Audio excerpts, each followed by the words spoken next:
Buenos días, siendo las 9:10, vamos a comenzar. Bienvenidos y bienvenidas a la Facultad de Comunicaciones. Mi nombre es Paulette Desormeaux, yo soy académica de acá de la Facultad de Comunicaciones, periodista de investigación, vicepresidenta de América Transparente y otras cosas. Me gusta muchísimo este conversatorio, así que estoy feliz de poder participar. ¿Se publica o no se publica? Filtraciones, interés público y legalidad. Tenemos unos panelistas e invitados, pero de lujo. Se los voy a presentar ahora y vamos a partir primero, como estamos en una facultad, y esto lo hemos organizado junto a la Facultad de Derecho. Tenemos profesores de comunicaciones y de derecho y vamos a partir con un pequeño marco teórico, una reflexión para que podamos entender cuál es el marco jurídico en el cual nos movemos y cuáles son las reflexiones éticas que se relacionan a cómo actuamos los periodistas cuando tenemos acceso a filtraciones.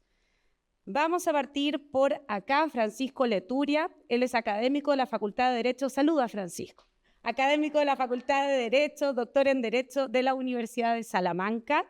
Luego tenemos a Ignacio López, quien es académico de la Facultad de Comunicaciones, doctor en Lenguaje, Discurso y Comunicación de King's College London. Tenemos por acá a Eliana Rosas. ¿Hay alguien que no la conozca, Eliana? Ella, directora de docencia de la Facultad de Comunicaciones. Y José Luis Santamaría, periodista de esta facultad y director de La Tercera. Muchas gracias a todos por estar acá. Y vamos a comenzar con Francisco. Sí, pues, donde tú quieras. Donde tú quieras. Sumiso. Sumiso. Tú allá nomás. Ahí. ¿Allá? Sí. Y por favor, si tienen preguntas, después les vamos a pasar unos papelitos. Ya se los pasamos, ya. Ya tienen los papelitos para escribir sus preguntas. Vamos, Francisco. ¿Qué tal? Muchas gracias. Me traje un pequeño torpedo, pero sobre todo para no pasarme con el tiempo. Yo la verdad, a mí también es un tema que me fascina. Yo la verdad, hace unos casi 20 o 25 años, empecé a buscar tema para la tesis doctoral y me di cuenta que había una interferencia entre las noticias y la administración de justicia, que había algo raro. Habían juicios paralelos, los abogados se preocupaban a veces más de tener relaciones con los periodistas, de conseguir filtraciones. Habían unas estrategias muy raras. Ya en esa época también estaba politizándose la justicia. O sea, pasar por la justicia a un político era un objetivo militar.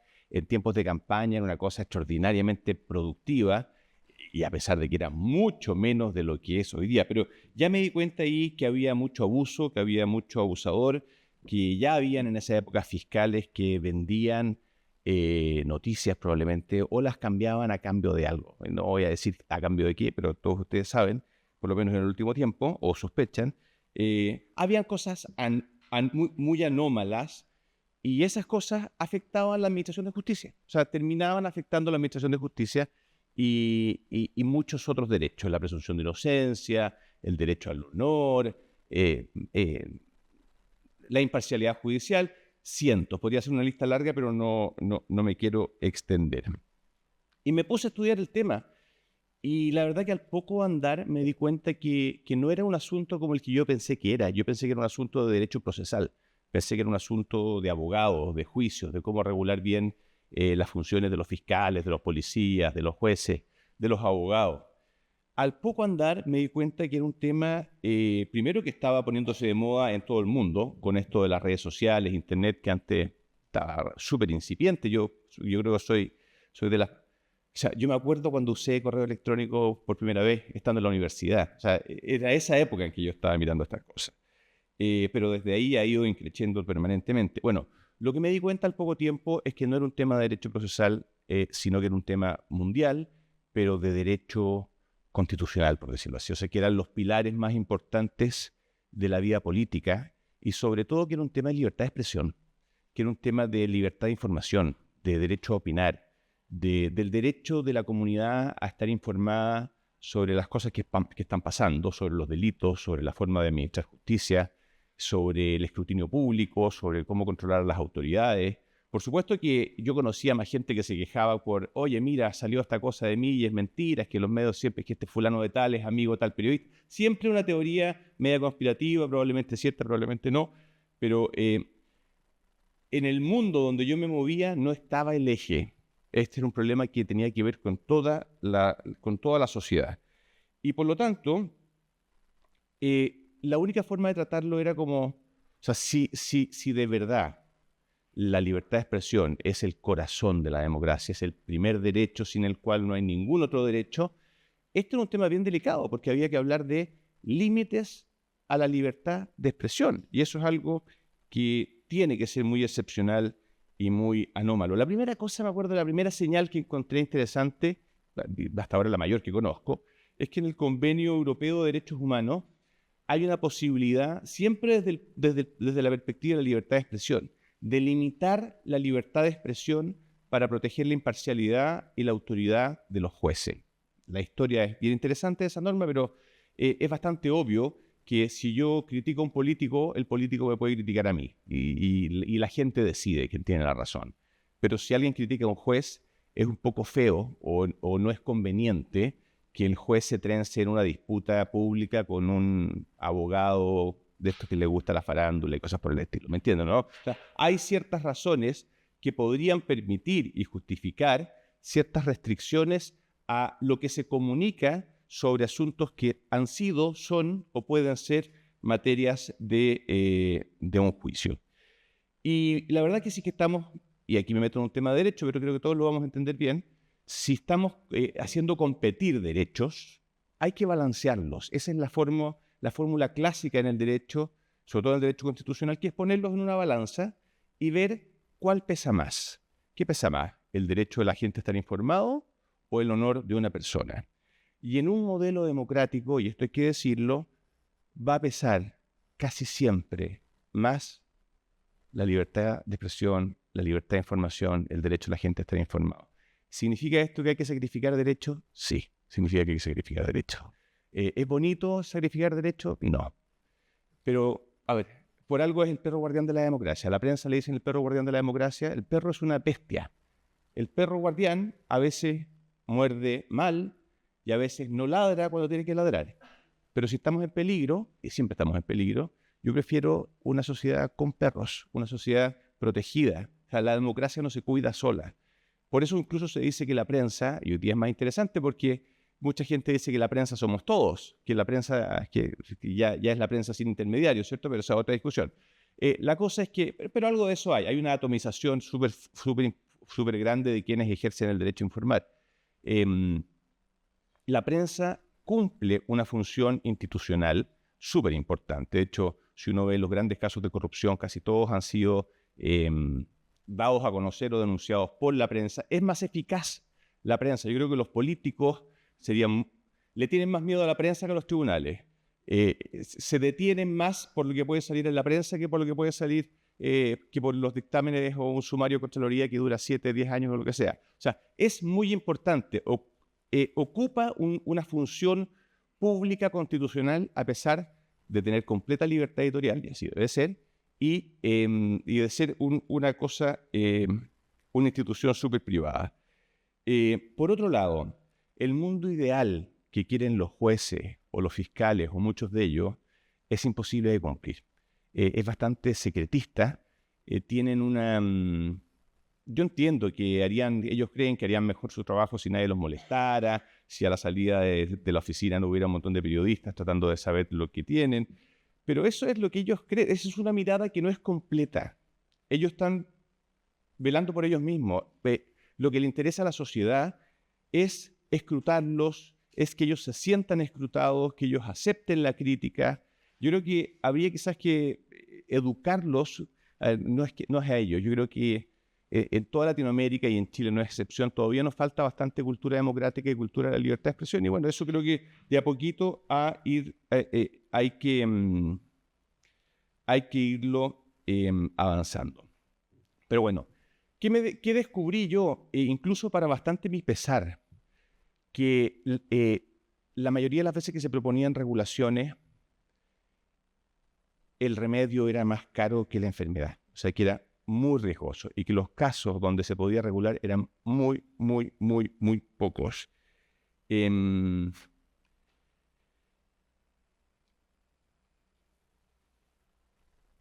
a saltarme algunas cosas porque si no, no voy a terminar.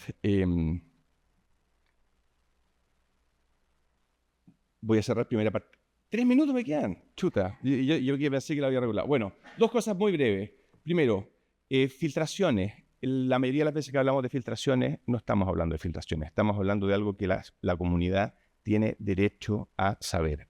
Está tan mal regulado esto que se filtra. O sea, que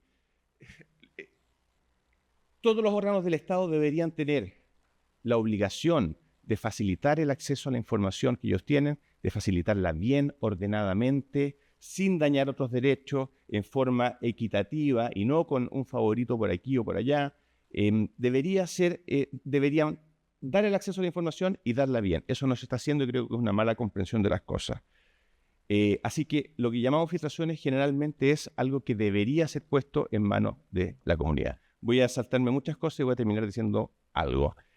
Cuando yo volví y empecé a enseñar cosas relacionadas con esto, era una persona rara, era una persona casi como de extrema izquierda revolucionaria y un tipo peligroso que financiaba, que yo daba todos mis meses mi cuota a Wikileaks. Casi un terrorista, sin haber cambiado nada mis posiciones. Hace 5 años atrás, por creer yo en la libertad de expresión, era de extrema derecha. O sea, estuvimos en un mundo donde a uno lo podían meter preso por equivocarse en los pronombres, donde si alguien decía que no quería vacunarse, que no es mi caso, también lo podían desplataformar. En Canadá te cerraban las cuentas corrientes si es que estabas en posiciones contrarias a las verdades científicas establecidas, que ya es un absurdo porque todos sabemos que la ciencia no tiene verdades establecidas. Es tonto decir eso. Y te quitaban la cuenta corriente y muchas cosas más. Yo creo que es muy importante entender la importancia de la libertad de expresión, que si el mundo se tiene que torcer hacia un mundo bananero con libertad de expresión o a un mundo nice y polite sin libertad de expresión y con censura, yo prefiero 1000 veces que se tuerza al lado de la libertad de expresión. ¿Ya? Hoy día me estoy convirtiendo casi en un globalista que cree en la antigua tradición de la Corte Europea de Derechos Humanos. A lo que voy, yo creo que nos salvamos, esto soy optimista, conversaba con Eduardo Regá hace poco, él creía que todavía no se había solucionado el problema. Yo creo que estuvimos a punto de caer y de torcernos como civilización hacia una cosa muy peligrosa, en muy poca gente se ha dado cuenta, y sí, termino el tiro. Y bueno, finalmente es tan peligroso censurar, es tan peligroso entregarle poder a otro por nuestro propio bien, de que nos diga lo que podemos saber o no, que en general creo que cualquier regulación en esta materia yo la miraría con mucha sospecha y preferiría que crezca el trigo con la cizaña a tratar de hacer cherry picking y decir esto se publica o esto no. Así que, bueno, qué rápido pasan los 10 minutos cuando uno habla. Muchas gracias, Francisco. Ignacio, luego vamos a conversar de esto para que no se preocupen, vamos a poder comentar. Voy a tomarme el tiempo también. Ya. Hola, buenos días todavía. Claro, algo que faltó, quizás que me faltó a mí pedirle a Paulette que agregaran mi introducción. Para quienes no me conocen, el motivo por el que estoy aquí es que soy profesor hace unos 5 años de una de las secciones éticas de las comunicaciones en esta facultad.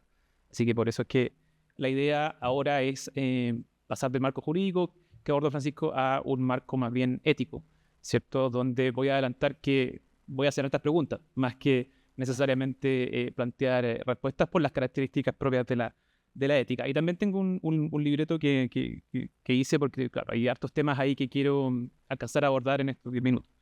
Y lo primero, que es algo que a algunas personas les sonará conocido, pero siempre es bueno reiterarlo, mencionarlo, quienes hayan tenido ética de las comunicaciones conmigo, que un par de personas lo tienen muy claro, pero es que una de las distinciones principales de la ética y el derecho, por mucho que en cursos como ética de las comunicaciones hablemos mucho de derechos, es que lo que puede ser legal, lo que es legal, puede perfectamente no ser ético, ¿no? Entonces ahí cuando hablamos de lo ético, como digo, por mucho que abordemos derechos muy seguido, ya la discusión sobre lo que es ético o no tiene un nivel a veces de complejidad muy grande, lo que supone que muchas veces, ¿cierto?, abordemos esto desde el punto de vista de la ética aplicada. O sea, en el caso de, ¿cierto?, nosotros, la ética aplicada a las comunicaciones.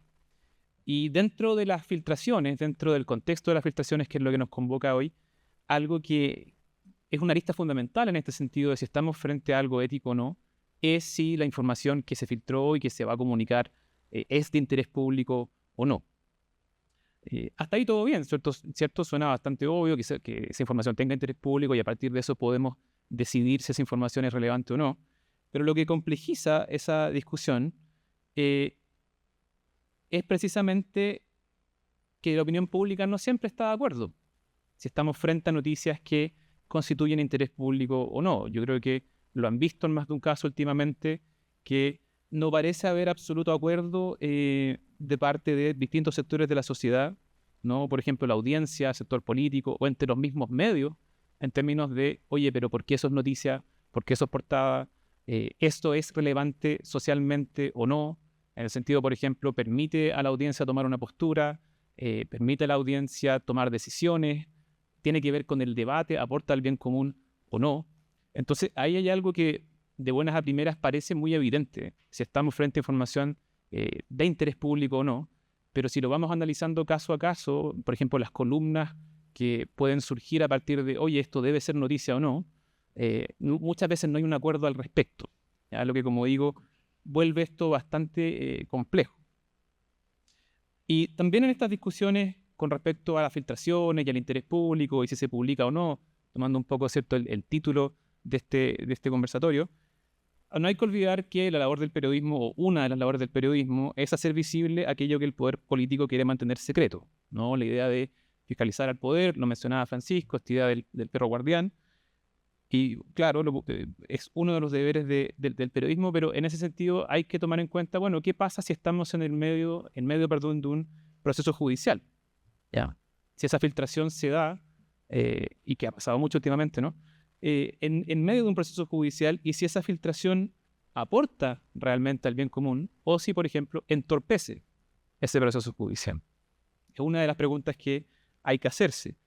Y ahí, claro, uno tiende a tener la duda de si esa reflexión tiene que ver con no solo a veces lo positivo que puede tener una filtración en términos de, por ejemplo, si la única manera de informar algo es usando esa filtración, o también los aspectos negativos de usar una filtración. Y dentro de eso, dentro de esas preguntas que nos podemos hacer, una tiene que ver con, bueno, ¿quién está filtrando y por qué? Bueno, si alguien me contacta, por ejemplo, a un periodista y quiere filtrar información para que yo la publique, bueno, ¿qué motivación puede tener esa persona para filtrar esa información o ese dato? ¿Estará pensando esa persona necesariamente en el interés público? ¿Estará pensando necesariamente en el bien común? ¿Tendrá otras motivaciones quizás menos relacionadas con que esa información sea un aporte para el colectivo? ¿No? ¿Qué pasa, por ejemplo, si esa persona quiere vengarse de alguien? ¿Quiere perjudicar a alguien o a un grupo de personas? No digo que siempre sea así, obviamente, pero son preguntas que creo que es importante hacerse porque podemos, ¿cierto?, con cierto nivel de expectativa razonable, dudar si siempre quien está filtrando algo está pensando, bueno, yo acá aporto al bien común y esto es en el fondo mi propósito.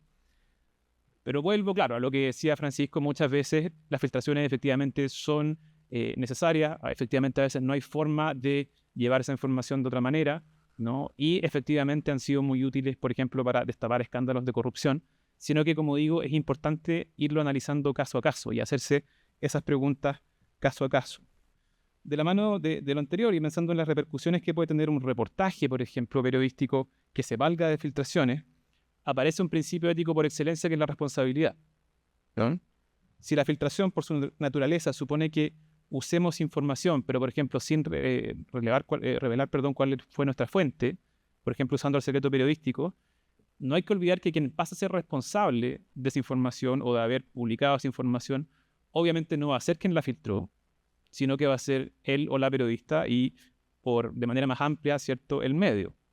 Entonces, de nuevo, ¿qué pasa entonces si yo estoy filtrando información cuya motivación en el ejercicio de filtrarla puede haber sido algo más bien pernicioso o negativo que algo positivo.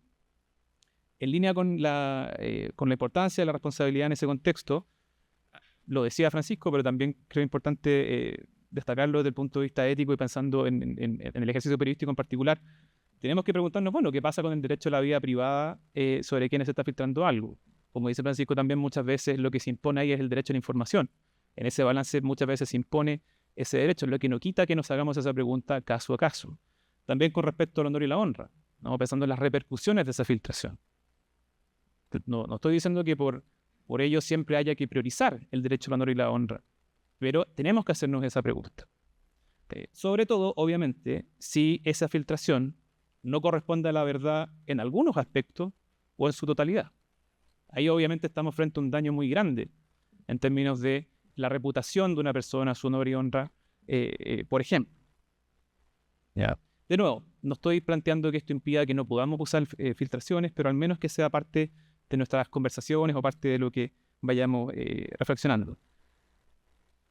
Otra arista y también, y yo creo que eso lo han visto más de una vez últimamente, es que estemos frente a un caso en que se filtra una conversación como parte de un proceso judicial, pero esa conversación no parece tener real conexión con el delito que se está investigando.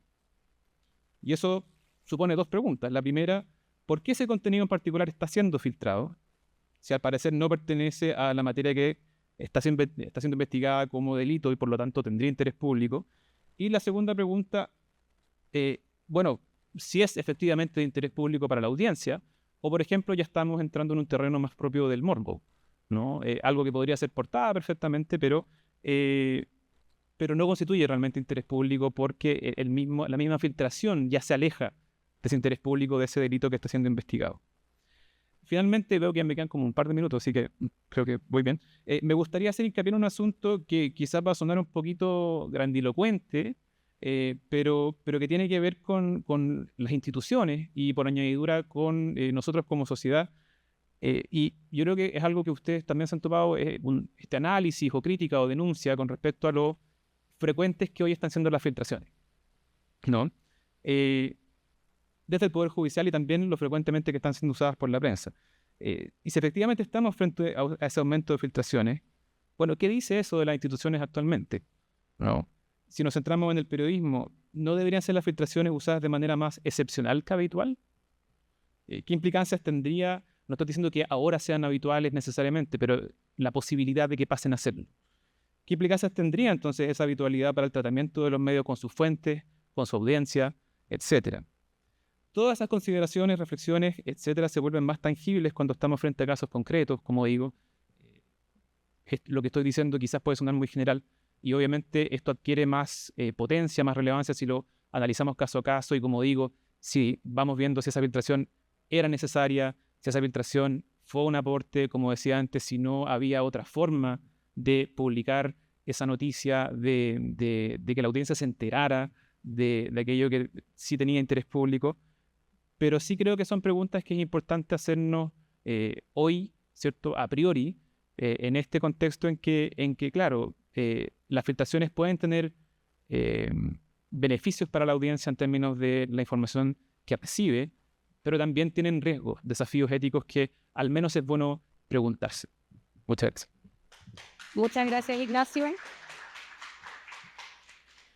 Gracias a nuestros expositores. Lamentablemente nos falta una persona en este panel, que es la abogada Paula Vial. Ella tuvo un alegato que no podía obviamente cambiar, había muchos intervinientes, así que nos vamos a perder de su mirada en la conversación, pero algo hablamos antes, así que voy a intentar también traer algunos de sus puntos de vista en forma de preguntas a esta conversación.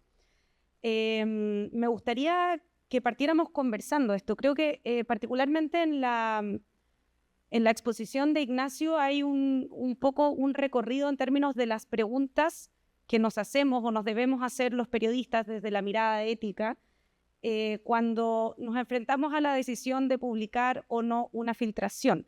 Hay distintos momentos, ¿cierto? Como partiendo por cómo llega esa filtración. ¿Vamos nosotros a buscarla? ¿Nos contacta alguien para filtrar la información? ¿Cómo la chequeamos cuando la recibimos? ¿La contextualizamos? ¿No? ¿Hay cosas que son chequeables? qué proceso pasamos los periodistas, los equipos editoriales, para decidir si publicar o no, cómo definimos interés público y qué es lo que pasa una vez que se publica. Me encantaría partir con quienes toman estas decisiones, así que todo tuyo. Gracias, Paulette. Te voy a contestar, pero antes no quisiera dejar pasar la oportunidad de hacer un par de comentarios a las exposiciones de los profesores aquí, Leturia y el profesor López Mazo. En primer lugar, la verdad que en el marco así como conceptual global, no puedo sino más que decir que coincido con el profesor Leturia respecto a el predominio de la libertad de expresión en tanto fundada en el interés público sobre otras discusiones jurídicas. Pero sí te quería decir o quería comentar que me parece que igual para los abogados, ¿cómo plantearlo? Hay una mala noticia o algo de lo cual se deben hacer cargo. A mi juicio, lo que está ocurriendo, y después voy a hablar un poco de las filtraciones, es que la reforma procesal penal en Chile está basada en uno de sus principales principios, que es el principio de transparencia, de publicidad y transparencia, efectivamente. Y en eso los señores intervinientes, y cuando digo intervinientes me refiero a fiscalías, abogados de las partes, jueces en distintas instancias, han aprendido que, dado que el principio de transparencia es tan relevante en la reforma procesal, a utilizar a favor suyo para determinados objetos ese principio. Y en ese sentido a mí me parece que sí hay una discusión en torno a las facultades de derecho, porque aquí hablamos de filtraciones como si fuesen unas cosas ocultas, indeterminadas, sospechosas, cuando la verdad es que la mayoría de las filtraciones son producto de que las carpetas investigativas están a disposición de mucha gente, intervinientes, abogados, fiscales, policías, etc.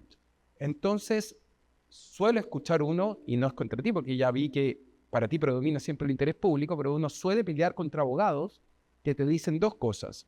Uno es, oye, pero si esa información no es pública, es parte del proceso, la está filtrando la fiscalía. La fiscalía filtra, filtra y filtra. Cuando la verdad es que todos aquí sabemos que hay personas que se querellan y participan de las causas y son admitidas como querellantes solo para tener acceso a la información de la investigación.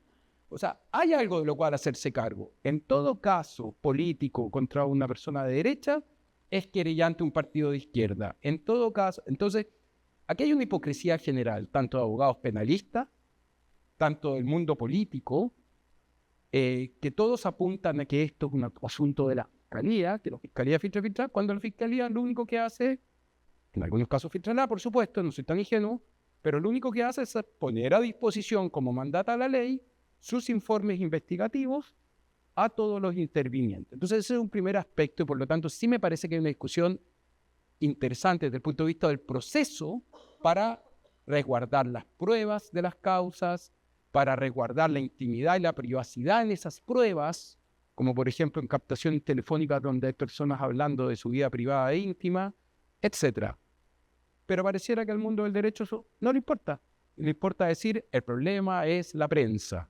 Cuando la prensa, como nos explicó el profesor Leturia, lo que está haciendo es que está revelando asuntos que son de interés público. Y hay una segunda confusión que le hizo como pregunta el profesor López, que tiene que ver con si es que aquello que es de interés público es solo aquello que favorece o ayuda en la investigación de un proceso judicial. Y mi respuesta es no, en lo absoluto.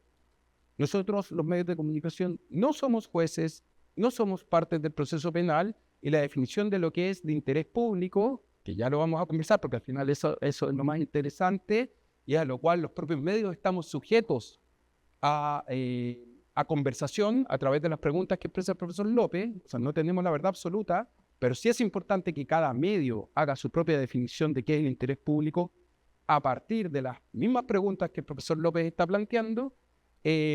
No pasa porque lo que se esté publicando sean aportes en una determinada investigación de un fiscal o no, si ayudan o no ayudan a constituir un delito. Nosotros no nos dedicamos a publicar ni a investigar necesariamente, porque también lo hacemos, los delitos del país. Para eso hay una institucionalidad enorme que se llama Poder Judicial, que tiene una estructura de investigación con reglas claras. Nosotros nos dedicamos a publicar información de interés público que ayuda a los ciudadanos a tomar decisiones respecto al andar del país. Por un lado, nos dedicamos a fiscalizar el poder, nos dedicamos a poner luz en aquellos lugares donde se toman decisiones que afectan a la ciudadanía. Y luego podemos ser objeto del escrutinio público a partir de si tomamos malas o buenas decisiones cuando publicamos algo o no. Pero también coincido con el profesor Leturia de que esa facultad que hemos recibido, incluso desde la perspectiva constitucional, es indispensable y necesaria para el buen funcionamiento de la democracia y de la democracia liberal como la entendemos, donde hay equilibrio de poderes, donde hay una estructura que permita que se difundan, que haya un flujo de ideas, de opiniones, y donde además la ciudadanía pueda acceder a conocer aquellos hechos de los cuales no puede hacerlo libremente porque para eso tenemos una función en los medios de comunicación. Cuando el profesor López hace toda esa serie de preguntas respecto a cuándo publicar o no publicar, yo estoy totalmente de acuerdo y son las preguntas que finalmente definen que detrás de las decisiones de publicación en medios de comunicación existe una profesión. Porque si no podríamos permitir y creer esta lógica de la desintermediación y de que cualquier persona del mundo mundial puede publicar información de manera... Quiero ir cerrando para después ponerme a discutir con la profesora Rosa. No, estoy jodiendo.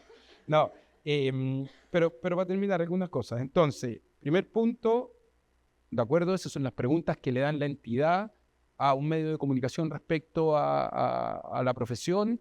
Los medios de comunicación sí estamos y tenemos que a su vez recibir aquellas críticas y reflexionar a partir de aquellas críticas si es que algo estuvo bien o no mal publicado.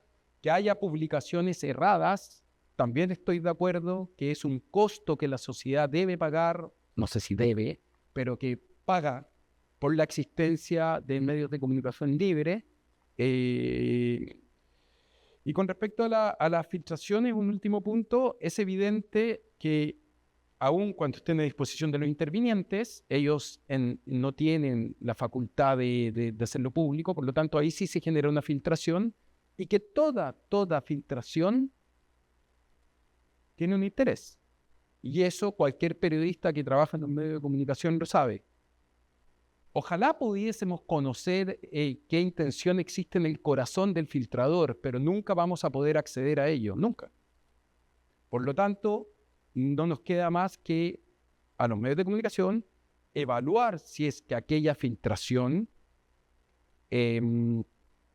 reviste o no reviste de interés público para las definiciones y la mirada editorial que tiene el propio medio de comunicación en esa definición, o cumple con los estándares que nos hemos dado dentro de cada redacción respecto al ejercicio de nuestra profesión, donde las preguntas éticas tienen que estar permanentemente sobre la mesa. ¿Qué cosas se miran cuando uno recibe una filtración? Evidentemente, quién te está filtrando y qué rol tiene respecto a ese tema. Y ahí sí les voy a contar que los medios tenemos distintos criterios. Nosotros en La Tercera, por ejemplo, no hemos filtrado, no hemos publicado muchas veces asuntos que han aparecido en otros medios de comunicación porque aparece un periodista con una filtración que no te dice cuál es el origen del documento que obtuvo, que no te lo dice como editor, o sea, como editor uno no tiene acceso a eso, lo lamento, no lo vamos a publicar, donde además uno como editor le pide el contexto completo, no me basta solo con una página de 54 páginas de una conversación telefónica para hacer luego un cherry picking de un párrafo donde 2 páginas siguientes viene lo contrario. Era broma lo que decía en la página anterior. O sea, hay que leer la conversación completa. Y sí tenemos una serie de medios de comunicación que están publicando sin el contexto general en el proceso previo para poder hacer una buena toma de decisión. Y en eso yo soy crítico. O sea, me parece que los medios tenemos que hacer críticas, autocríticas, y tenemos que conversar esto en las salas de redacción. Eso por ahora. Eso. Eliana. Muchas gracias. No vamos a discutir, no mucho. Yo estoy de acuerdo prácticamente en todo lo que plantea el director Santamaría respecto de la realidad de cómo se produce esto, y creo que el tema de las filtraciones, y creo que en el proceso de las filtraciones se esconden una cantidad de preguntas respecto de distintos roles, ¿no? Que sin embargo se escamotean, se omiten, y que al final la pregunta central termina siendo la de los medios, cuando en realidad hay muchas preguntas previas que no se resuelven. La pregunta para los medios, que es la que titula este seminario, ¿se publica o no se publica? ¿Sí? Esa es la pregunta última. Hay una serie de preguntas previas que no son de los periodistas y que sin embargo no se están respondiendo. Y yo creo que entonces cuando los medios abordan esa pregunta, que la última, ¿se publica o no se publica?, que es una pregunta muy sola, muy incómoda, porque se sabe que cualquiera sea la respuesta va a enfrentar el escozor de muchos o pocos, tanto en la audiencia, si se publica, como en el propio equipo, si eventualmente no se publica, ¿no? Y eso siempre es incómodo y es solitario. Y esa pregunta, además, hoy día es solitario por más que se esté acompañado, un cuerpo editorial, etc.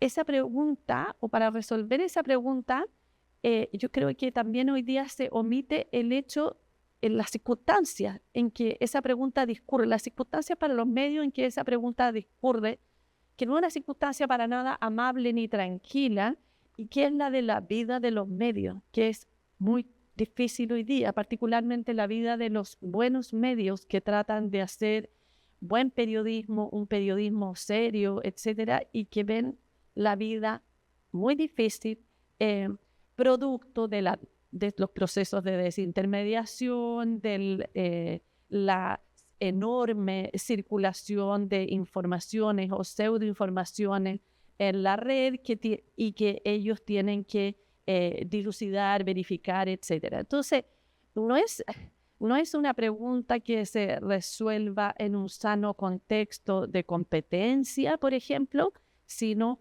una pregunta que está acicateada por una competencia que busca también la sobrevivencia de los medios, y que es, por lo tanto, particularmente difícil para los medios serios. Entonces, yo creo que hay que hacerse cargo de todas estas preguntas previas, y que no es legítimo endosarle la responsabilidad completa del proceso a la prensa, que es la última instancia. Y luego pienso también, a propósito de lo que decía José Luis sobre el interés público, yo coincido en que la cuestión del interés público no se circunscribe a lo delictual, que en realidad sería más o menos fácil si se circunscribiera, más o menos fácil, porque cuando estamos frente a una investigación de la fiscalía o policial, muchas veces ni siquiera tenemos constancia de que estemos en presencia de un delito, ¿no? Entonces, pero en fin, sería un poquito más fácil si se circunscribiera a lo delictual. Y la verdad es que no se circunscribe, porque felizmente, lo que nos vincula como comunidad, que eso es lo público, no es solo lo delictual. Felizmente no es así. Lo público es aquello en virtud de lo cual nos constituimos como un colectivo, aquello que nos vincula como parte de la comunidad y que al mismo tiempo sostiene la comunidad. Y desde luego eso no es el delito, sino muchas más cosas. O la transgresión de la norma, ¿no? Sino muchas más cosas que esas. Y estas son las que hay que evaluar cuando en esa decisión solitaria es necesario resolver sobre si se publica o no una cuestión que es privada. Habitualmente utilizamos el criterio de que lo privado no se publica, salvo que contemos con el consentimiento de la persona de cuya privacidad se trata, ¿no? Pero sabemos que eso es limitado y que muchas veces en los hechos privados se nos atraviesa el interés público y entonces tenemos que evaluar si lo privado puede ser publicado y excepcionalmente sí, y cuáles son esas circunstancias que permiten la publicación de lo privado. Bueno, decimos el interés público. Y aquí viene la parte difícil, ¿y cómo determinamos si hay interés público? A mí me hace mucho sentido la distinción de un autor que plantea que lo que permite dilucidar el interés público es su conexión, la conexión de lo privado, clara, directa, inmediata con el ámbito de lo público, donde, claro, directo, inmediato significan cosas, ¿no? Que no se trata de una hipótesis de conexión con lo público, sino que es efectivamente constatable esa conexión. Con todo lo bonito que tiene esa definición, tampoco es fácil a la hora de resolver la pregunta que necesariamente tiene que ser resuelta en negativa o positivamente. Y sí, creo que lo interesante de que nos hagamos esas preguntas, los periodistas en los medios, es revelador de que tenemos un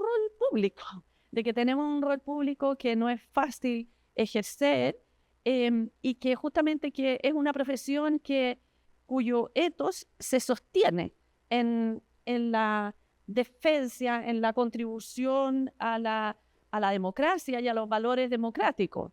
Entonces, por eso mismo, pienso que una profesión que sustenta su ethos en eso no puede ser indiferente a la salud también de las instituciones democráticas y, por lo tanto, ese elemento también tiene que ser considerado en la respuesta a la pregunta de ¿se publica o no se publica? La última pregunta.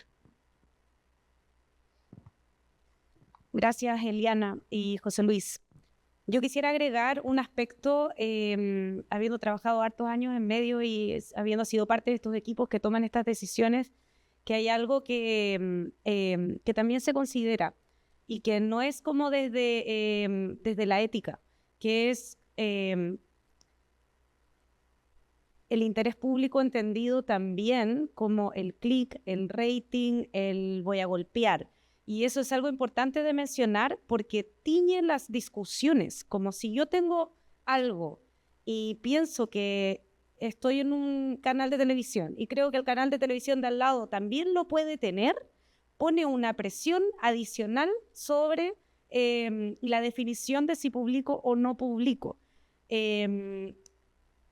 Hay algunas publicaciones de filtraciones que han salido en el último tiempo diversas en distintos medios y ahora desde la academia, conversando con mis colegas editores de distintos medios, hemos tenido esta conversación. ¿Tú lo hubieses publicado?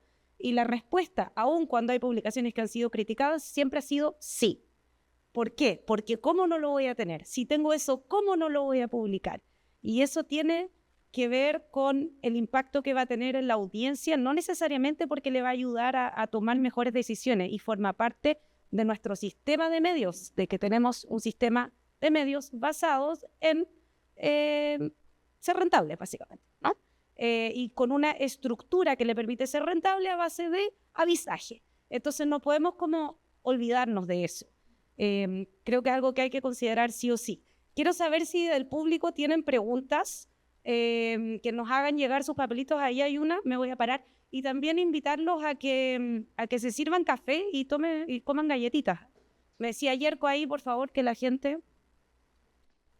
Ya, acá tenemos una pregunta. Dice, las conversaciones privadas de las autoridades, cuando se refieren a temas públicos, ¿siempre se deben publicar?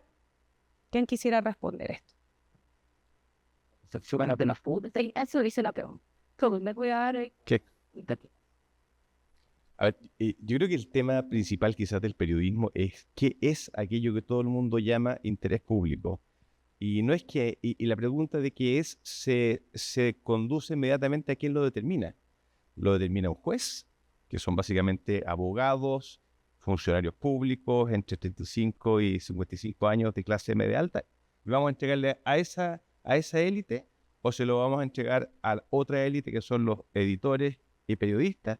La verdad que en una sociedad democrática pluralista, nadie tiene derecho a priori a decirle a otra persona que tiene más o menos razón que uno, que lo que uno piensa. Entonces, el interés público inevitablemente va a ser el interés va a ser el interés del público, sumado a lo que decía Paulette, que hoy día no solamente hay un vínculo entre esa función casi constitucional de la prensa, sino que hay un mix con industria de la entretención que tiene que ver con la supervivencia, además, hoy día. No solamente es por la competencia que saca más suscriptores o likes, es sobrevivir.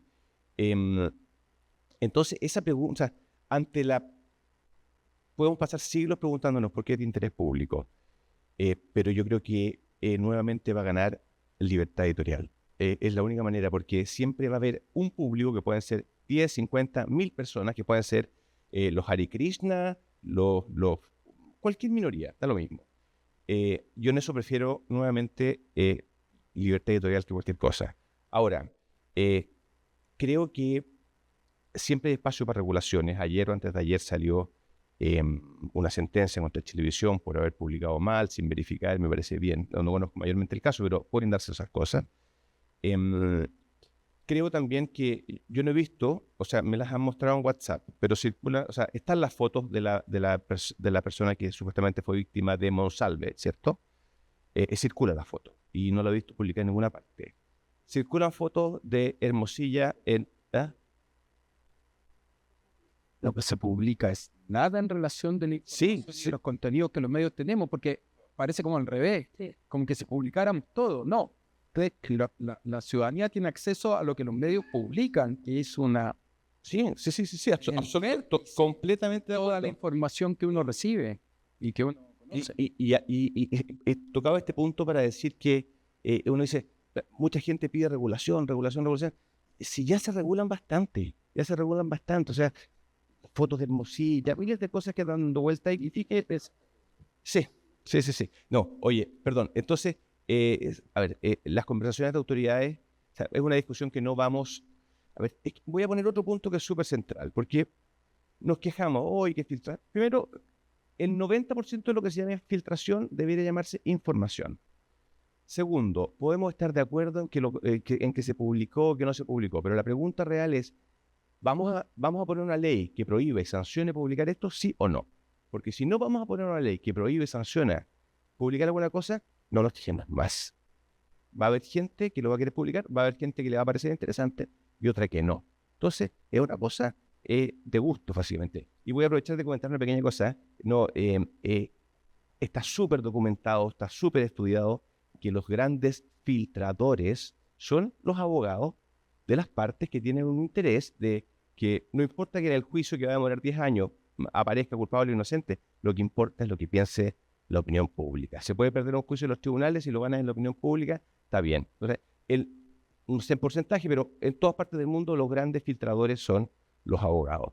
Yo me estaba refiriendo particularmente a un caso particular, que es el caso de Hermosilla, donde no tenían los abogados todavía acceso a las carpetas y por lo tanto el grupo era mucho más chiquitito. A lo mejor fue un hacker, a lo mejor fue el técnico computacional de fiscalía, o los fiscales trabajan de 9 a 6 y después la oficina queda vacía. Pero hay bastante sospecha de que fue por otra vía. O sea, que fueron los fiscales en ese caso, pero en ese caso particular. Bueno, no sé si respondí la pregunta, pero aproveché de tocar varios temas. Ahora, un segundo. Respecto a lo de prohibir la publicación de una filtración, solo como contextualizar de que la filtración no es algo como, no es malo per se, es porque afecta otros derechos. Y esos otros derechos ya están protegidos, como la privacidad, el derecho a la honra y otros. No, sí. Espérame, que tengo acá Ignacio, quizá. Una última precisión, después no hablo más en todo el rato. Efectivamente, si uno compara el sistema penal antiguo, o sea, hace 30 años atrás con el actual, este es mucho más transparente. Pero llamamos filtraciones a muchas cosas porque existen ciertas prohibiciones de informar, existen incluso delitos que por supuesto no tienen ninguna sanción, que no van a llegar a nada, normas que yo creo que son incluso inconstitucionales por la comprensión que tienen del derecho de la gente a estar informado cómo funcionan los tribunales, la fiscalía, la policía, etc. Eso, entonces, es la misma ley la que nos crea este concepto de que la filtración es negativa. Bueno, respondiendo también la pregunta, a mí me cuestan un poco esas preguntas de lo que siempre se debería hacer, pensando en lo que decía antes, que hay que analizarlo caso a caso. Pero tomando un poco lo que decía José Luis, que cada medio es el responsable en ese caso de determinar si esa información es de interés público o no. Si hubo una conversación al respecto, si es que esa conversación privada reviste interés público, y hubo una conversación entre periodistas, editores, y se llegó a esa decisión porque determinaron que, por ejemplo, la información, como decía antes y como decía Eliana, tiene que ver con algo que va a ser relevante para la comunidad, que le va a permitir a la comunidad, por ejemplo, tomar decisiones, adoptar posturas, que es algo que va a impactar en la vida de la comunidad y por lo tanto es público. Yo considero que sí, pero claro, debería haber una discusión al respecto, tomando en cuenta muchos de estos aspectos que hemos estado conversando.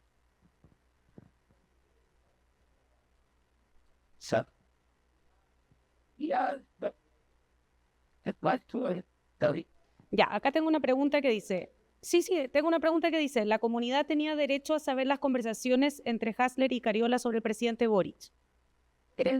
Absolutamente sí, pues.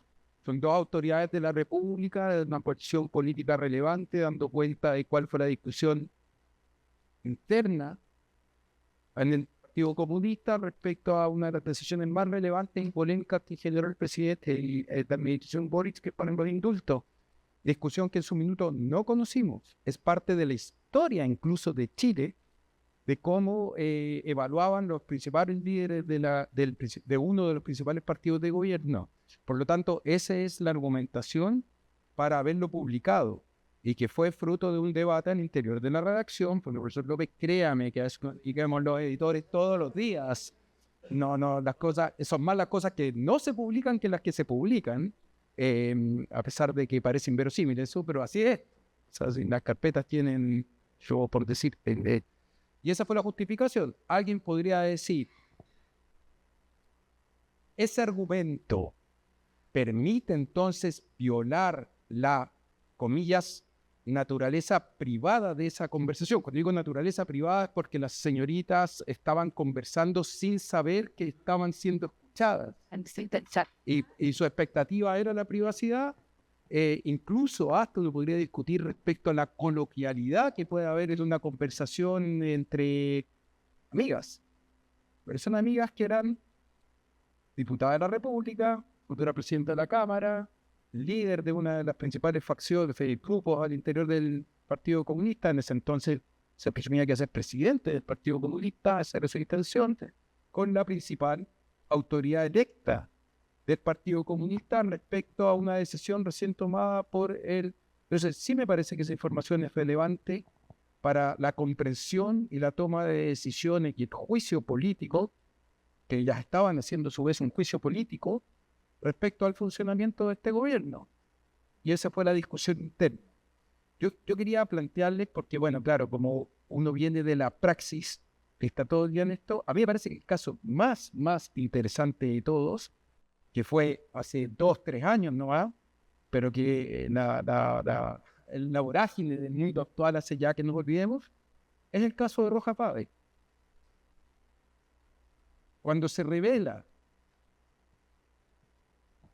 que Rojas Pávez no tenía las enfermedades que él públicamente decía tener, la tercera hizo una investigación durante 3 meses. Una investigación a partir simplemente de una persona que comentó mirando la televisión, oye, pero ese señor anda con un catéter puesto de determinada manera, una persona con conocimiento médico. Los catéteres para ese tratamiento no se ponen así. Oye, pero veamos de qué se trata él. La tercera tuvo, más de un mes y medio antes de la publicación, acceso a las fichas médicas del señor Rojas Páez. Y decidimos no publicar eso. Cosa que no estoy tan seguro que haya sido hoy la decisión correcta. Porque nos parecía que íbamos a revelar antecedentes ya de la vida totalmente íntima, aun cuando con esos antecedentes el señor nos estaba timando como sociedad. Había sido electo convencional constituyente con un relato y además hacía gárgaras públicas respecto a las enfermedades que no tenía y que nosotros sabíamos que no tenía. Fichas médicas que no fueron compradas, fichas médicas que no fueron hackeadas ni robadas, sino que en las cuales accedimos, dado también que existen fuentes que estaban preocupadas por el tombo y el show a lo cual estábamos siendo sometidos como sociedad, también en base al interés público. Y nosotros solo decidimos publicar el día que enfrentamos al señor Rojas Páez en una conversación con micrófono abierto, donde él reconoce que está mintiendo. Él perfectamente podría habernos negado todo y hubiésemos estado sometidos a una decisión prácticamente imposible. Entonces, él nos ayudó a publicar en el minuto que él nos dice, con un micrófono abierto, sí, todo es mentira. ¿Cuál hubiese sido nuestro deber con la ciudadanía sabiendo que el señor nos estaba mintiendo? Además hay un aspecto legal porque la publicación de fichas médicas puede revertir es delito en Chile por la ley de protección de... Pero que aún así, a mí me parece que un medio de comunicación podría pasar sobre eso en la Corte aduciendo el interés público. O sea, las restricciones de publicación en Chile prácticamente no existen en la medida que podamos ir a una Corte fundamental que predomina la libertad de expresión. Por supuesto, el señor Rojas Páez nos ayudó a publicar, en el fondo, eso es lo que le quiero decir, nos ayudó a no tomar la decisión. Pero hoy en día yo me cuestiono que hayamos dejado pasar 2 meses de la efervescencia pública, de todo lo que estaba ocurriendo, sabiendo que era mentira, pero sin poder luego, y eso sí es importante que ustedes entiendan, los medios también nos preguntamos cómo vamos a poder ser capaces de sostener nuestras historias. Cuando digo nuestras historias, no nuestras fabulaciones, lo que publicamos. Porque alguien por ahí, creo que me parece el profesor López dijo, es cierto que cuando publicamos una filtración o algo que no podemos demostrar, los responsables somos nosotros. Y en ese caso, esa era la parte fundamental de la publicación. Nuestros editores siempre dicen, pucha, no, estoy en la universidad, yo no soy académico, menos de la lengua. Lo más terrible es cuando publicamos algo y quedamos a poto pelado. Y no podemos sostener nuestra publicación de manera pública, más allá de nuestra credibilidad como medio, que está sujeto a, y ya no vamos a hablar de eso, a todo tipo de interpretación, conspiración, etc. Y eso es algo que no ocurría en las redacciones hace 15 años. De ese aspecto no estaba de por medio. Es cómo yo me voy a poder defender. Antes bastaba con medio de publicación, entendiendo que los medios de comunicación teníamos un atributo entregado por la sociedad y donde el ethos de la profesión pasaba por estas preguntas éticas y con el respeto a la legalidad vigente, eso no se cuestionaba. Hoy día ese nuevo factor incluso diría que está siendo inhibidor respecto a publicar determinados asuntos o no. A diferencia, y yo en eso no estoy de acuerdo, yo no he trabajado nunca en televisión y a mí me parece que los medios de prensa en eso somos más, no es cobarde la palabra, pero más conservadores en cómo tomamos la decisión respecto a si otro lo va a publicar o no. Créanme que yo leo muchas veces en portales información que yo he tenido sobre la mesa y que hemos decidido no publicar. Y estoy seguro que el Mercurio también y que otras redacciones periodísticas les suele pasar también. Y esa es la discusión relevante. Si era o no era de interés público aquello que se está publicando y el efecto que genera. Tengo 3 preguntas acá que les quiero leer y luego ustedes las toman. ¿Cómo debiera enfrentarse un periodista frente a datos sensibles de una investigación? Por ejemplo, la identificación de un menor de edad víctima de violación. A veces existe cierta culpa por acceder a esos datos. Luego, ¿cómo ven las medidas tomadas por Fiscalía respecto de la implementación de software para hacer seguimiento a las filtraciones? Y si el interviniente que filtra tiene un interés, ¿cómo se publica? ¿Se publica solo lo filtrado o es necesario contrastar, indagar, reportear a riesgo de convertirse en parte de operaciones, entre comillas? ¿Quién quisiera tener? Yo rápido, por lo buena de la última pregunta, no sé quién la hizo. Está en privacidad. ¿Quién la dice ahí? Es una excelente pregunta, porque efectivamente lo que corresponde es hacer todo ese tipo de averiguaciones. El problema es que hoy, y por eso me parece tan buena la pregunta, efectivamente tú pasas a ser parte, o sea, puedes quedar como parte de algún tipo de operación por pedir información a alguno de los intervinientes, dado que luego se publicará la carpeta 2.0 cuando el periodista contactó y se comunicó con el señor interviniente. Y es una excelente pregunta. O sea, es un dilema que está ocurriendo hoy en los medios de comunicación respecto a cómo se reportea. Por decirle, nosotros hemos tenido 2 casos muy complicados. Uno de un abogado, salió publicado en la segunda, así que no estoy revelando nada. Un abogado que le iba a facilitar un pendrive a una periodista, ¿ya? Y le pidió a su asistente del bufete de abogados que se lo pasara, que se juntaran y se pasaran. Ese asistente del bufete de abogados se dio media vuelta y denunció al abogado, a su jefe, respecto a lo que estaba haciendo. Y al final la discusión es, la tercera está filtrando y la filtró. Nosotros simplemente íbamos a recoger información y pasamos a ser como de parte de una componente delictual. Entonces es muy complicado como seguir hacia adelante en esta materia, porque justamente producto de hacer las cosas bien, que sería tocar a las partes, juntarse con ellas, reunir más información, puedes terminar siendo involucrado como parte de una conspiración, de un proceso de revelación de información privada, etcétera. Privada desde el punto de vista que está prohibida para los intervinientes. Muy buena pregunta. No te la respondí, solo te dije que es un gran dilema. Para eso. Eliana. Sí, se oye. Es súper interesante la pregunta, pero yo creo que esa es una pregunta que uno tiene que llevar más allá de la cuestión de los intervinientes y de las investigaciones policiales, judiciales, etcétera. Y es que toda fuente tiene un interés. Cualquiera que sea el tema del que se trate, por lo pronto, la más simple de parecer inteligente en sus declaraciones, verosímil si es que la fuente está mintiendo. Toda fuente tiene un interés, hasta quiere parecer apuesto en la foto.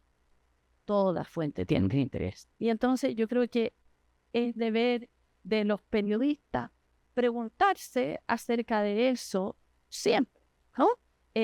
No porque sospechamos de entrada de la fuente, sino porque eso nos permite además ser más certeros con la selección de las fuentes, más acuciosos con la selección de las fuentes cuando podemos distinguir entre los tipos de interés que la movilizan.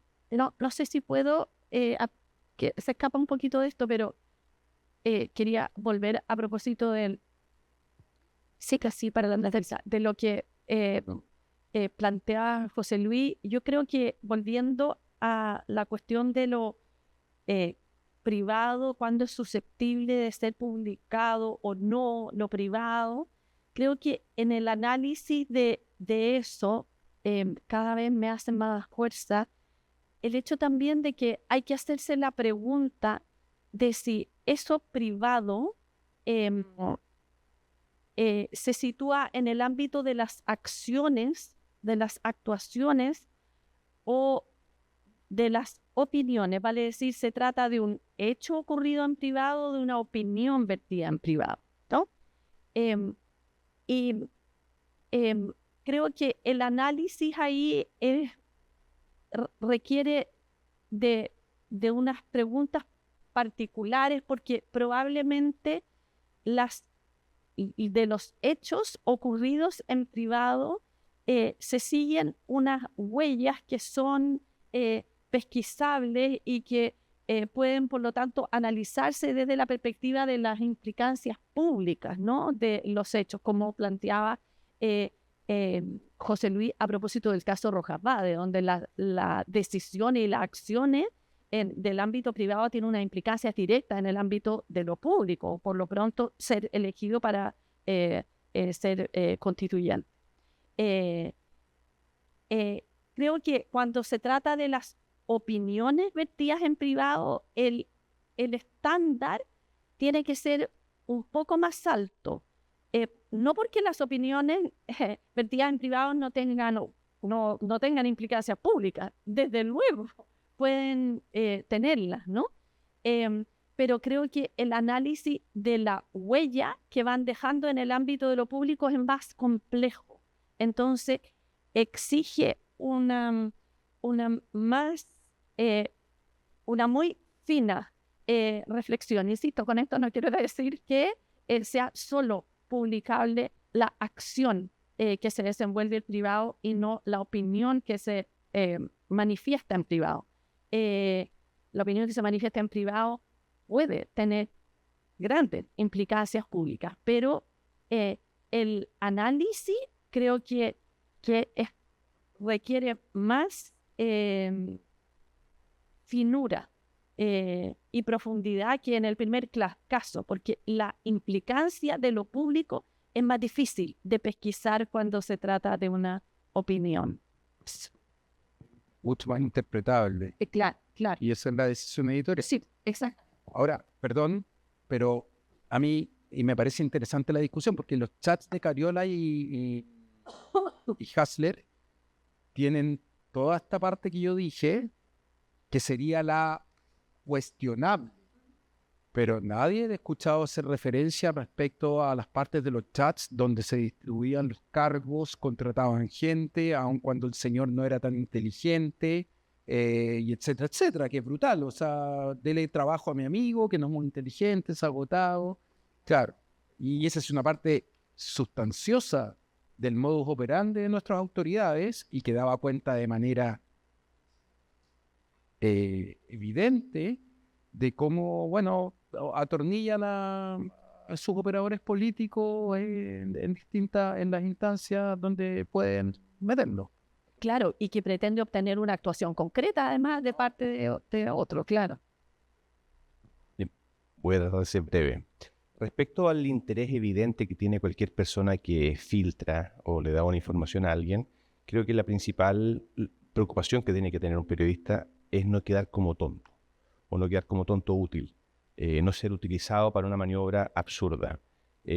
Tonto útil dentro de una investigación o sencillamente de una operación política. Por ejemplo, yo lo voy a decir claramente, yo cuando leí la noticia respecto de la cantidad de políticos, por lo menos los que salieron, que tenían contratos con el Estado, la leí un poquito y dije, aquí se timaron a un montón de gente. Esto es, alguien que supiera un poquito de derecho le hubiera dicho, esto es absurdo, los están utilizando, están haciendo el loco. Bueno, pero eso lo sabe muy poca gente, no es para sanción legal, es sencillamente para que alguien que conozca un poco el tema les diga, les metieron el dedo en la boca, los utilizaron. Eso pasa habitualmente, es parte de las reglas del juego.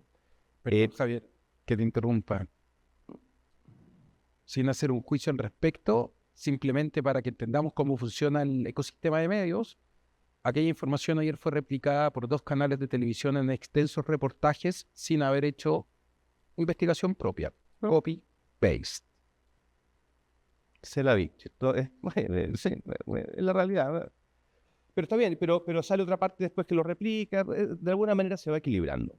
Respecto al tema del software de filtraciones, volviendo a mi punto inicial, que es tanto lo que está regulado como que no debe salir, es tanta esta paranoia de que vamos a hacer juicio, que no termina en nada.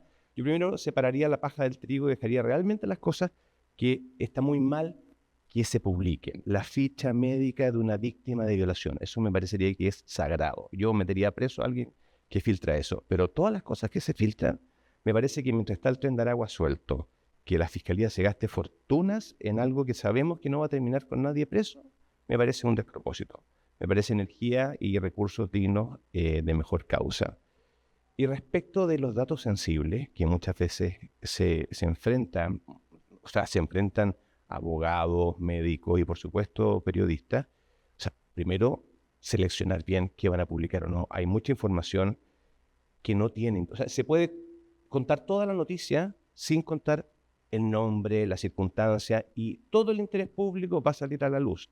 Ahora, van a haber casos como el de la ficha médica, que me acabo de enterar que por 2 meses estuvimos engañados por el celo profesional. No, me parece bien que lo hice. Al final salió mejor, pero efectivamente en algún momento... Bueno, la verdad, para precisar, tuvimos acceso a la ficha médica, pero no la teníamos y por supuesto no la podíamos revelar, porque eso sí que parecía una... Por supuesto.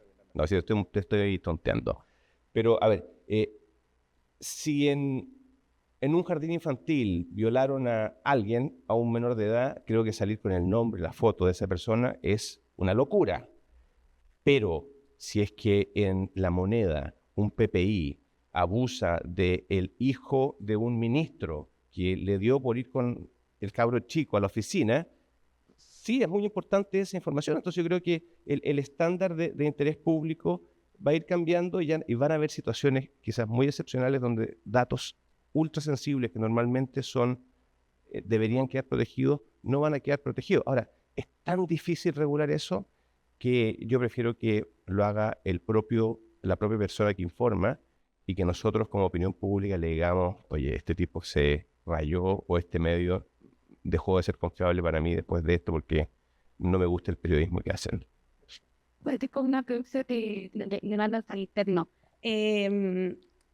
Si nos puedes contar un poco cuál es la legalidad de recibir información filtrada de una carpeta judicial en un proceso que está en curso. Esa pregunta es para Paula Vial, en realidad. Su representante en este momento. Es que no sé si la puedo responder con mucha precisión, pero sí te puedo decir que existe el mal llamado secreto profesional, que es derecho a la reserva de la fuente, y que si es una cosa de interés público me parece bien protegerlo. Y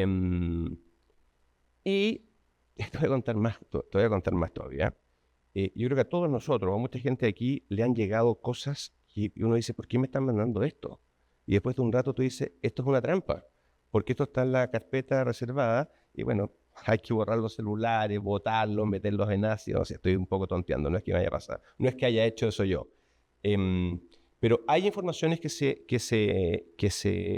se decretan reservadas, sobre todo, y tiene cierta razonabilidad. El éxito de la investigación depende que algunas cosas no se sepan. O sea, no se puede saber que mañana va a haber un allanamiento en tal parte o que se le va a quitar el celular a Carol Cariola o qué sé yo. Está bien que no se sepan esas cosas. Y me parece que hay cosas que requieren cierta protección. Entonces, bueno, es tan amplio lo que se termina protegiendo que a veces cosas que no debieran estar protegidas, insisto en ese punto, están protegidas y pueden ser objeto de delito. La filtración, esto es muy interesante porque es distinto, y me parece que está bien que sea así, el hecho de publicar algo de interés público, que a mí me parece siempre legítimo y protegido constitucionalmente, que cómo se obtuvo esa información. Si alguien se la robó, que sea sancionado por robársela.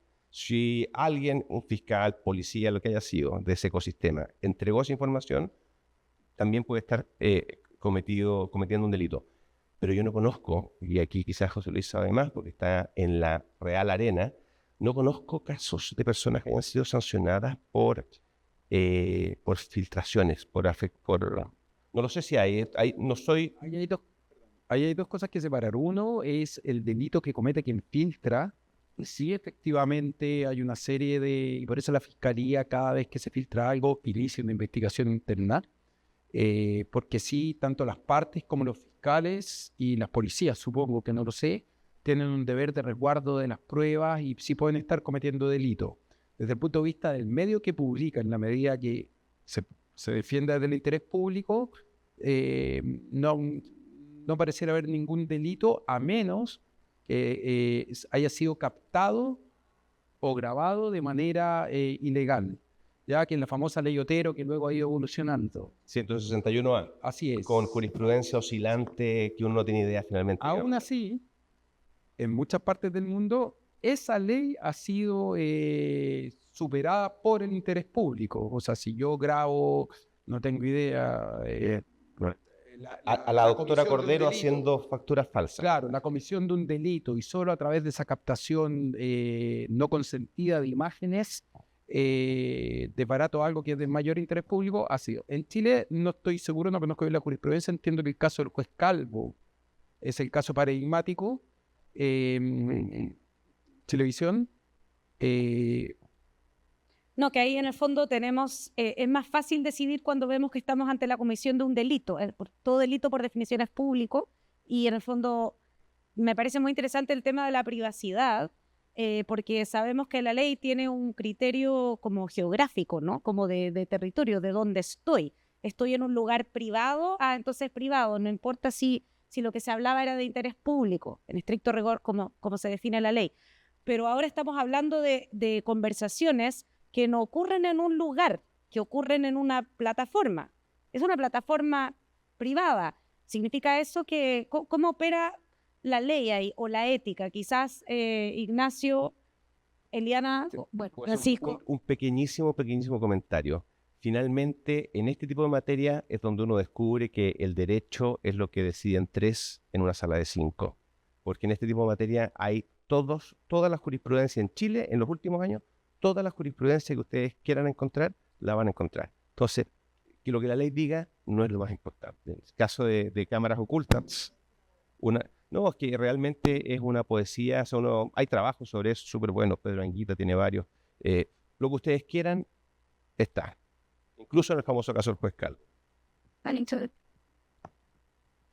Sí, yo quería agregar algo con respecto a los datos sensibles, que, bueno, lo que decía Francisco, ¿no? Hay que primero ver las características de esa situación, por ejemplo, si se trata de una figura pública que está acusada o no, y claro, no revelar nada con respecto al menor de edad, pero ahí caemos más que caemos, hay que tomar en cuenta consideraciones que van más allá de eso, por ejemplo, no incluir el nombre o la foto del menor de edad, pero tampoco datos accesorios que podrían llevar a identificar a ese menor de edad, que a veces es algo que ese detalle que quizás no aparece tan notorio. Y volviendo a lo que decía alguien, también, o sea, si estamos frente a una investigación de ese tipo, que hay un abusado, que es una niña o niño, yo creo que le ha pasado acá más de una persona, es muy probable que en algún momento en WhatsApp se encuentren con la foto de ese menor o algo que revele, ¿cierto?, la identidad de ese menor. Y acá no estoy hablando solamente de la prensa, sino también de nuestra conducta como personas que terminamos accediendo a esa información por distintos medios y eso se puede compartir. Y ahí por lo mismo hay mucha investigación con respecto a desinformación y cómo la desinformación, o en este caso datos que no deberían ser compartidos, viajan, por ejemplo, a través de redes sociales. Lo decía José Luis, eso también demuestra la importancia de que haya medios que tomen esas decisiones, que jerarquicen, que de repente no entreguen información porque se está produciendo un daño, pero hay otro fenómeno que ahí es súper importante tener presente y que va más allá de la prensa, tiene más que ver con nuestras familias, con nuestros amigos, etcétera, y el poco cuidado que muchas veces hay con esa información, con información que puede ser muy sensible, que puede ser muy impactante y que nos llega de repente sin ningún cuidado, sin ningún aviso al teléfono.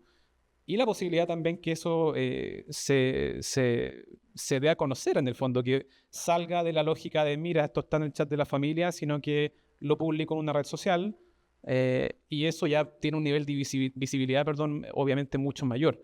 Entonces ahí también me parece importante mencionar eso en términos de los datos sensibles y cómo ahí ya salimos de la lógica de los medios y el ethos de los medios y el desafío de los medios, sino también algo mucho más amplio.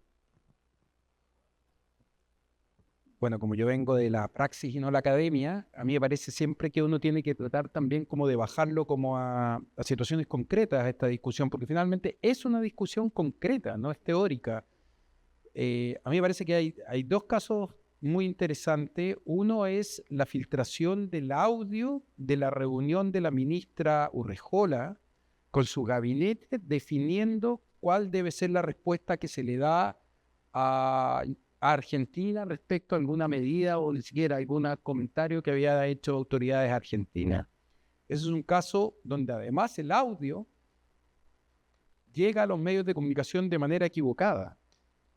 Lo envía a la asesora de prensa, todo esto está en la carpeta de investigación porque además la Cancillería luego investiga con su CELC, y los editores se encuentran en sus teléfonos en una conversación que ocurrió minutos atrás en una oficina gubernamental con la canciller y su equipo tomando decisiones para cómo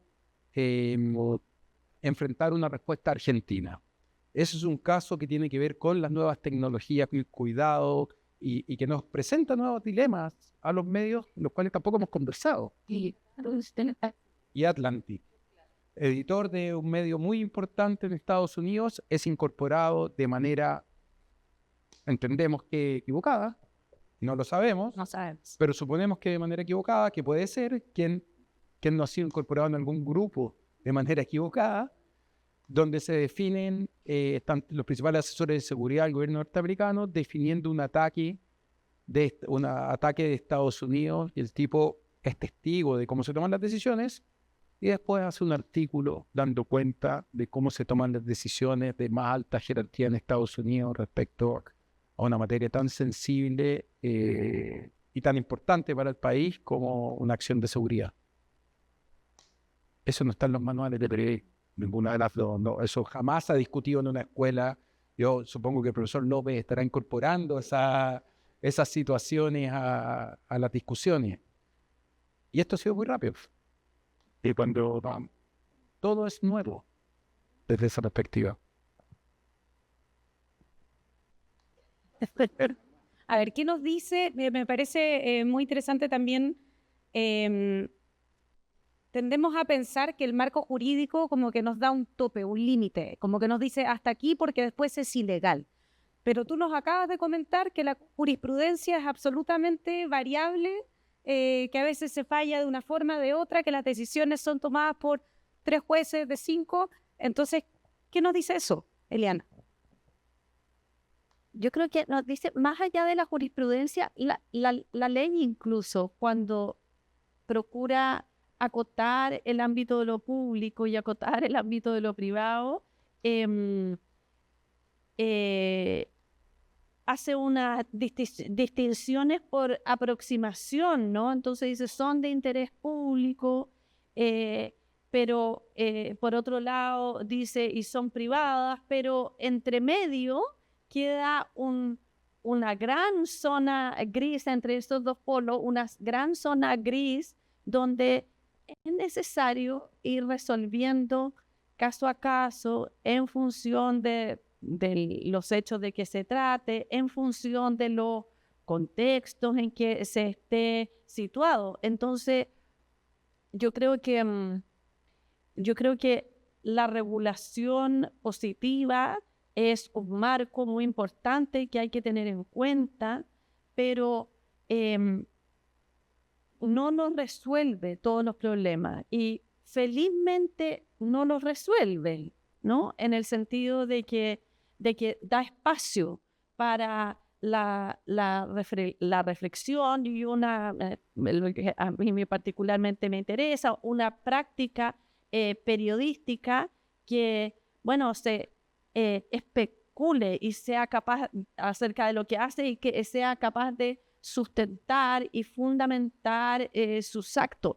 No basta con argumentar con un artículo de una ley, porque ese artículo no contiene todas las situaciones posibles y porque además no pretende, felizmente, regularlo todo, sino dejar espacio para la interpretación y para este ejercicio responsable, prudente y que se haga cargo también de los contextos. Entonces, yo creo que esa confianza que tenemos o esa expectativa que tenemos de que la ley lo va a resolver todo es muy nociva, y la frustración que vemos de repente en los periodistas o en los estudiantes de periodismo, ¿cómo? Entonces esto no es claro, no, y felizmente no es claro, porque eso deja el espacio para que usted actúe responsablemente y sostenga su actuación. Y por eso en las redacciones periodísticas siempre te dicen, es una broma esto, jamás preguntarle a un abogado si esto se debe publicar o no publicar. Porque la respuesta siempre va a ser No. no. No, siempre va a ser no. Siempre va a ser Sí. no. Una cosa interesante también ahí que veo que hay estudiantes de periodismo es que de recordar que el límite del periodismo tampoco es la ley, si no, nunca hubiésemos podido cambiar leyes. Hay cosas que antes eran legales, que hoy no son legales, gracias a que pusimos los periodistas en la discusión pública ciertos temas. ¿Hay alguna otra pregunta? Porque si no, les voy a invitar ya a cerrar. ¿Tengo preguntas? Sí. ¿No tiene papelito? Ya, a ver, cortito. Ya, si la puede leer, ¿la escribió ahí? La tengo en la mente. Para el profesor Leturia, hace unos meses a Juan Pablo Hermosilla, el Colegio de Abogados, empezó una investigación ética al respecto por las filtraciones que él estaba haciendo. Y ante esto yo quería preguntar si hay un choque entre la ética del abogado y la ética periodística respecto a, por ejemplo, si un abogado empieza a filtrar información del caso que lleva, ¿eso puede implicar una violación ética del abogado, aun si puede servir una función útil para el periodismo? Qué pena que no esté la Paula Vial acá, porque ella es una de las denunciantes de ese caso. Yo creo que el señor Hermosilla tiene un estilo bastante audaz de manejo de las comunicaciones en los casos en los que él está involucrado, probablemente con predominio del interés de cómo los maneja públicamente a cómo los trabaja en los tribunales. Esto es una opinión mía, pero bueno, mucha gente la comparte. Segundo, el Colegio de Abogados es un gremio, eso significa una institución de lobby. Yo soy abogado, no estoy inscrito en el Colegio de Abogados precisamente por eso, porque no me daría la confianza estar sometido a un tribunal ético como el del Colegio de Abogados, que se hizo en el caso que tú mencionas bastante leso en mi opinión, bastante impúdica de las denuncias de las cuales había sido objeto. Además, son tribunales éticos y también no es que lo iban a meter preso. Si lo hubieran metido preso, yo digo no, pero era un coscorrón. Y por una extraña reglamentación que viene quizás desde casi de la poscolonia, esos procedimientos tienen una apelación que está en la Corte de Apelaciones. Está pendiente, según entiendo yo, de resolverse. Y lleva como 3 años pendiente, que es bastante. Yo estoy esperando con mucho interés qué sale de esa apelación, porque los hermanos Hermosilla tenían cierta influencia en el mundo de los tribunales, creo, que hoy día no tienen. Entonces, creo que es súper importante lo que tú estás diciendo para que todos estemos mirando. Quizás podría haber un reportaje por ahí que diga expectación, causa luego de 3 años, qué pasa con ese caso, porque va a ser bien interesante. Ahora, nuevamente, los temas éticos son también súper opinables. Lo único que es universal es el derecho, y ya en el derecho tenemos miles de interpretaciones. Entonces, puede haber gente que muy legítimamente, yo lo respetaría, que dijera, sí, está bien cómo trabaja, está bien cómo hace las cosas. Eso. Les quiero dar una última reflexión. Que la pregunta es clave, porque tiene que distinguir finalmente cuál es la función del abogado respecto a la función del periodista. No estoy seguro que un abogado pueda argumentar, por no ser tan taxativo, pueda argumentar interés público para filtrar a alguien. A mí me parece que la sociedad no les confiere esa atribución ni esa protección que sí nos confiere a los medios de comunicación. Por eso la pregunta es súper, súper interesante, porque el abogado Hermosilla, cuando da esa conferencia de prensa diciendo que va a revelar, se está comportando como, primero, puras amenazas, porque no concreta nada, pero segundo, está tratando de atribuirse una función que la sociedad no le ha delegado, que es representar a su cliente. O sea, él está ahí en virtud de la representación de su cliente, no de que sea el perro guardián de la sociedad ni ninguna de esas cosas que a mí tampoco me gusta repetir porque es creerse mucho el cuento. Pero sí, escucha, nosotros tenemos secreto de la fuente, un estatuto, una legislación vigente que nos protege a los periodistas para hacer ese trabajo, dado que la sociedad democrática ha entendido que cumplimos un rol que es relevante. Hasta ahí nomás llego, el resto de las palabras me parecen demasiado grandilocuentes. Pero los abogados se dedican a otra cosa, es a defender a sus clientes. Entonces es más interesante. Eliana, una última reflexión para que vayamos cerrando. La única reflexión es que creo que la profesión periodística se trata de hacer reflexión y que no hay respuestas taxativas que de entrada nos faciliten la vida y que nos permitan escabullir la necesidad y la obligación de hacernos estas preguntas. Eso por un lado. Y lo otro que creo que es importante es que en ese hacerse las preguntas hay que tomarla, o sea, hay que procurar dar una respuesta que represente al medio, ¿no? Y que el medio pueda sostener y no que simplemente se parapete en lo que los demás medios hacen, ¿no? Que suele ser un argumento en estos temas. Ah, no, pero sí que esto ya es público porque lo publicó el medio del lado. No, si esa no es la discusión. La discusión es si esto le podemos asignar un interés público en sí mismo. No basta con que se haya hecho público porque alguien lo publicó. Eso es escabullir el quién soy yo como medio y qué valores sustento como medio y como periodista. Y eso creo que no puede ser delegado en otros. Perdón, es que lo que dice la Eliana es tan cierto que evidentemente podemos discutir respecto a la publicación de los chats de Carol Cariola y porque, bueno, fue una decisión editorial sobre la cual podemos tener distintas posiciones y hay distintos aspectos a considerar. Dicho eso, una vez publicado, antes de 5 minutos estaba siendo replicado por todos los medios de comunicación de Chile. ¿Existió la reflexión? Yo doy fe que nosotros que lo publicamos primero sí lo reflexionamos. Estoy seguro que la reflexión no existió en ningún otro medio de comunicación producto de lo que dice Follett. Y eso sí que nos hace daño. Yo solo quería agregar, y espero que no suene como que nos estamos felicitando a nosotros mismos, pero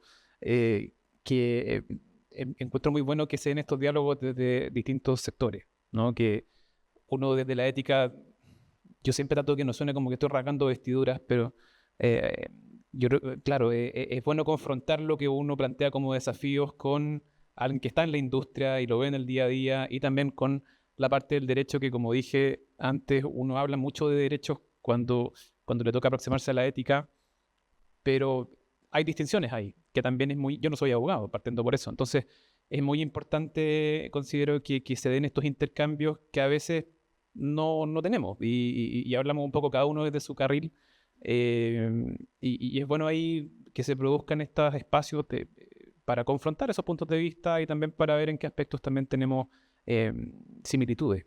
Así que espero que para el resto también haya sido útil y lo hayan aprovechado.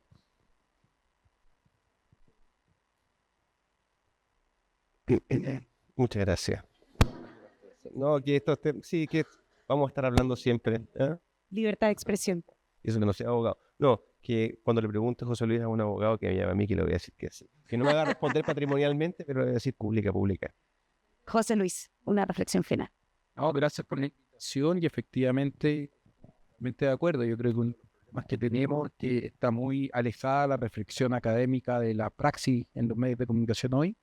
Suena como crítica, pero siempre ha sido así porque somos dos también de naturaleza y especialidades distintas.